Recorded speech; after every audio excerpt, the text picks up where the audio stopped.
ስኬታማ ሰዎች የቃሎቻቸው ጌቶች ናቸው። በቃሎቻቸው ላይ የበላይ ካልሆኑ ቃሎቻቸው በእነሱ ላይ የበላይ እንደሚሆኑ ያውቃሉ። ስለሚያስቡት ሐሳብ፣ ስለሚናገሯቸው ቃሎች ለራሳቸው ሆነ ለሌሎች ይጠነቀቃሉ።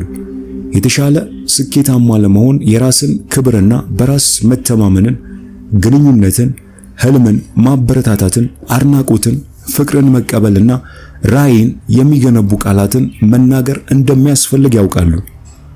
እንከን የለሽ በሆነ መንገድ መናገር ከጥልቅ አንተነትህ መናገር ማለት ነው። ይህ ማለት በስሜትና በክብር መናገር ማለት ነው። ይህ ማለት ቃላቶችህ ልታገኘው ከምትፈልገው ውጤት፣ ራዕይና ህልሞች ጋር የተስማማ መሆን አለባቸው ማለት ነው። ቃልህ ስልጣን አለው። እንከን በሌለበት መንገድ ስትናገር ቃልህ በአንተ ላይ ብቻ ሳይሆን በሌሎችም ላይ ስልጣን አለው። እንከን በሌለበት መንገድ መናገር እውነት የሆኑ ከፍ የሚያደርጉና የሌሎችን ዋጋ የሚያረጋግጡ ቃላትን መናገር ማለት ነው።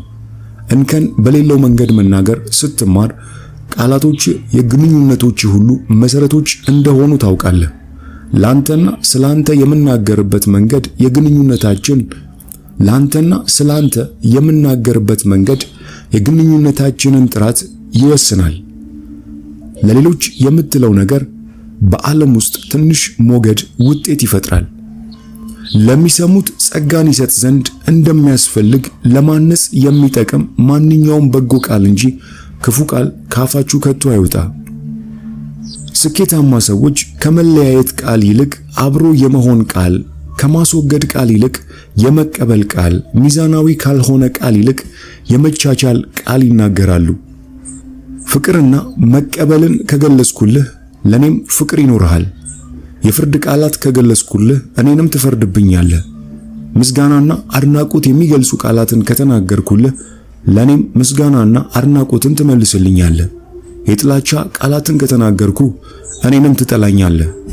እውነቱ ቃላቶችህ በአንተ ላይ ተባስቶ የሚደረግ ምላሽ በሌሎች ላይ የሚፈጥር የሆነ ኃይል ወይም መልእክት ያመጣል።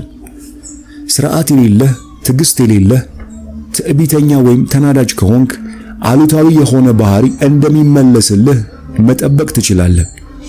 የምትለው ነገር ሁሉ በዓለም ላይ ውጤት ይፈጥራል። ለሆነ ሰው የምትለው ነገር ሁሉ በዚያ ሰው ላይ የሆነ ውጤት ያመጣል። በቃላቶችህ ያለማቋረጥ የሆነ ወይ አዎንታዊ አለዚያም አሉታዊ ነገሮችን እንደምትፈጥር እወቅ። መዋሸት አቁም።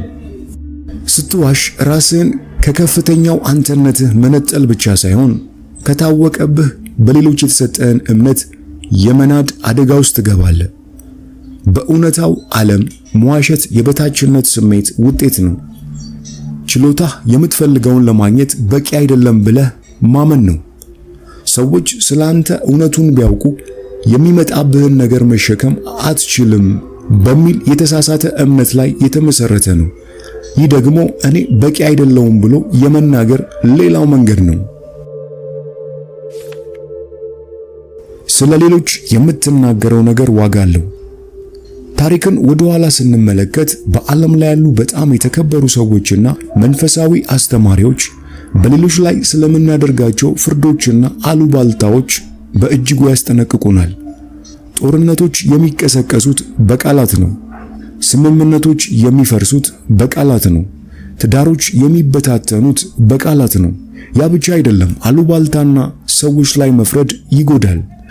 ምክንያቱም የምትፈልገውን በሚያመጣልህ የኃይል ወንዝ ውስጥ መርዝ መጨመር በመሆኑ።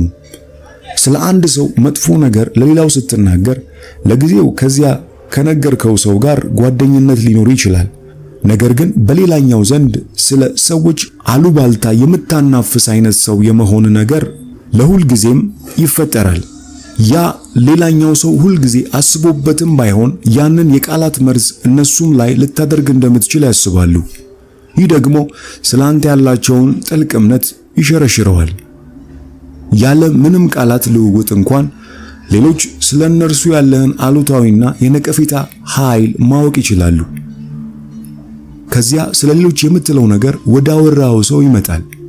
ስለሌላ ሰው አሉባልታ ሳወራ አንደኛ ወዲያውኑ ወደ ታች ያወርደኛል። ሁለተኛ የምፈልገውን ከመፍጠር ይልቅ ትኩረቴን በሕይወቴ የማልፈልገው ነገር ላይ እንዳደርግ ያደርገኛል። እንዲሁም ሶስተኛ ቃል በቃል ትንፋሼን ያባክንብኛል። ስለሌሎች ስትናገር እንከን የለሽ በሆነ መንገድ እንዲሆን እነዚህን ከታች የተዘረዘሩትን መመሪያዎች ተከተል። ከሌሎች ጋር በምትነጋገርበት ወቅት እንከን የለሽ ለመሆን ለራስህ ዛሬውኑ ቃል ግባ።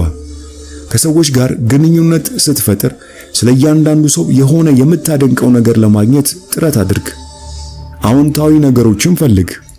ከሌሎች ጋር ባለ ስምምነትና ግንኙነት ሁሉ በቻልከው መጠን እውነቱን ለመናገር ለራስህ ቃል ግባ። ይህንንም ለአንድ ቀን ለማድረግ ቃል ግባ፣ ከዚያ ለ2 ቀን በተከታታይ፣ ከዚያም ሳምንቱን ሙሉ። ከሰዎች ጋር ያለህን እያንዳንዱን ግንኙነት በትንሹም ቢሆን ከፍ የሚያደርግ መንፈስ እንዲኖረው አድርግ።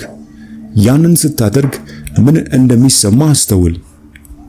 በአብዛኛው ቃላቶችን በሚጎዳ መንገድ የምንጠቀመው መጥፎ ሰዎች ስለሆንን ሳይሆን ስለማናስተውል ነው።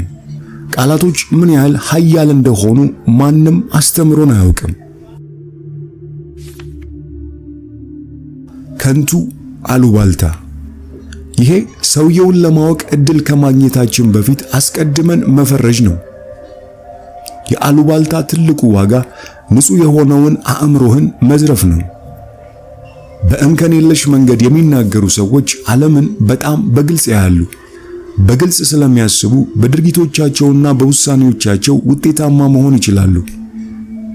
ዘ ፎር አግሪመንትስ በሚለው መጽሐፍ ውስጥ ደራሲው ዶን ሚጉል ሩይዝ የአሉባልታን ሂደት የኮምፒውተር ቫይረስን ወደ አእምሮ ውስጥ ከመልቀቅ ጋር አመሳስሎታል። ይህም በየጊዜው በጥራት የማሰቡ ሁኔታ እያነሰ እንዲሄድ የሚያደርግ ቫይረስ ነው። እነዚህን ራስህንም ሆነ ሌሎችን አሉባልታ ከመናገር ተስፋ የሚያስቆርጡ ጥቂት ተግባራዊ መንገዶች ናቸው። አንደኛ፣ ርዕሱን መቀየር። ሁለተኛ፣ ስለ ሌላ ሰው የሆነ አዎንታዊ ነገር መናገር። ሶስተኛ፣ ከወሬው መራቅ። አራተኛ፣ ዝም ማለት። አምስተኛ፣ ከአሁን በኋላ ስለ ሌሎች በሚወራ አሉባልታ ውስጥ እንደማትሳተፍ በግልጽ መናገር። አስተሳሰቦችህንና ስሜቶችህን ፈትሽ። በቃላቶች እንከን የለሽ እንደሆንክ በምን ታውቃለህ? የምታውቀው ጥሩ፣ ደስታ፣ ሐሴት፣ መረጋጋትና ሰላም ሲሰማ ነው። እነዚህ ነገሮች የማይሰሙ ከሆነ አስተሳሰቦችህን፣ ከራስ ጋር የምታወራውን፣ ከሌሎች ጋር ያለህን የቃልም ሆነ የጽሑፍ ግንኙነቶችን ፈትሽ። በቃላቶች እንከን የለሽ መሆን ስትጀምር በሁሉም የህይወት ክፍል ለውጦች ሲከናወኑ ማየት ትጀምራለህ። የማጠቃለያ ነጥቦች። ስለ ሌሎች ስትናገር እንከን የለሽ በሆነ መንገድ እንዲሆን ከሌሎች ጋር በምትነጋገርበት ወቅት እንከን የለሽ ለመሆን ለራስህ ቃል ግባ።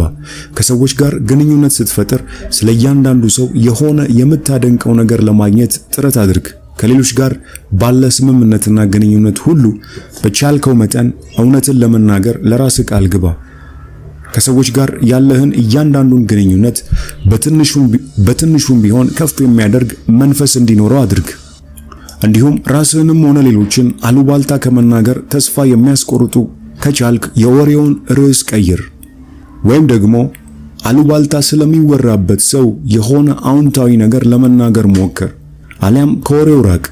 ይህንን ማድረግ እንኳን ካልተቻለ ዝም በማለት አለመተባበር ትችላለህ።